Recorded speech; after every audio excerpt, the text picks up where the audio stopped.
तो वहीं ज्योति मल्होत्रा की आज कोर्ट में पेशी है। ज्योति को हिसार पुलिस करेगी कोर्ट में पेश। आज खत्म हो रही है ज्योति की पुलिस रिमांड। ये बड़ी जानकारी आप तक पहुंचा दें।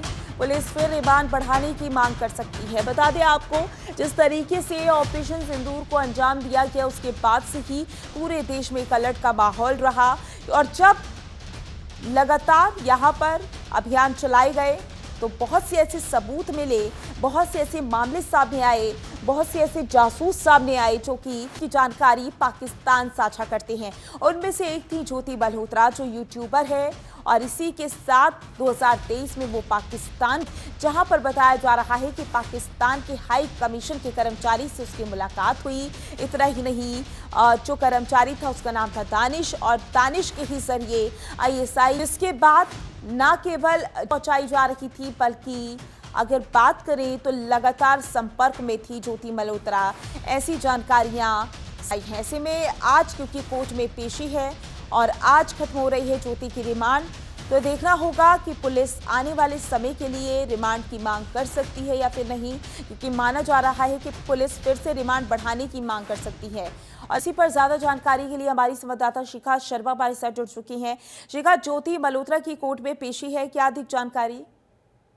देखिए कि रिमांड जो है वो आज खत्म हो रही है और उम्मीद ही की जा रही है इस बार पुलिस जो है उसे तीसरी बार आज कोर्ट में जो है पेश किया जा रहा है। इससे पहले उसे 2 दिन तक पूछताछ भी की गई है, पर पूछताछ में कुछ भी निकल कर जो है वो नहीं आया है। और सूत्र की माने तो इस बार पुलिस जो है वो ज्योति को उनके पिता से मिलवाने के लिए उनके घर भी गई थी, पर इसकी कोई कंफर्म नहीं किया जा रहा है।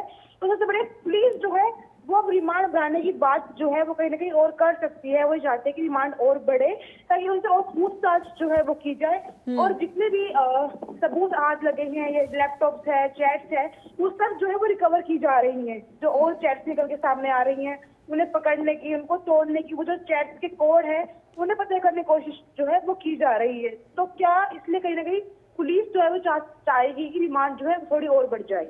बिल्कुल शिखा, देखना होगा पुलिस को रिमांड और मिलती है या फिर नहीं मिलती है, ये पेशी के बाद ही पता लगेगा शिखा, क्योंकि जाहिर सी बात है 2023 में ज्योति मल्होत्रा पाकिस्तान गई थी, जिसके बाद वो ISI के संपर्क में आई। लेकिन यहाँ पर समझने वाली बात यह है कि लगातार संपर्क में थी या फिर कुछ अहम जानकारियां समय समय पर ज्योति मल्होत्रा पहुंचाती थी। और देखिए पुलिस ने जब ज्योति के बैंक खातों चेकिंग करी तो उसमें कोई भी बड़ा लेन देन जो वो नहीं मिला है। पर पुलिस जो है अब जो एप्स होती है, जो पाकिस्तान में कारोबार होते हैं, उन ऐप की जांच कर रही है कि इसके थ्रू कोई पेमेंट जो है वो नहीं की जा रही थी। ज्योति के मोबाइल और लैपटॉप से ऐसी बहुत ही चैट्स मिली है और रिकवरी हुई है, जिसके लेकर कहीं ना कहीं संदिग्ध बना हुआ है। उनके ऊपर शक जो है वो किया जा रहा है। ISI की एजेंसी सेटिंग की उम्मीद जो है वो की जा रही है। इसलिए कहीं ना कहीं वो चाहती है कि डेट जो है वो थोड़ी और बढ़ाई जाए ताकि उनसे और क्वेश्चनिंग जो है वो की जाए, क्योंकि अगर उनके मन में कोई डाउट नहीं था या वो ठीक था तो क्यों वो चैट जो है वो डिलीट गई, क्यों सारा डाटा जो है वो डिलीट किया गया।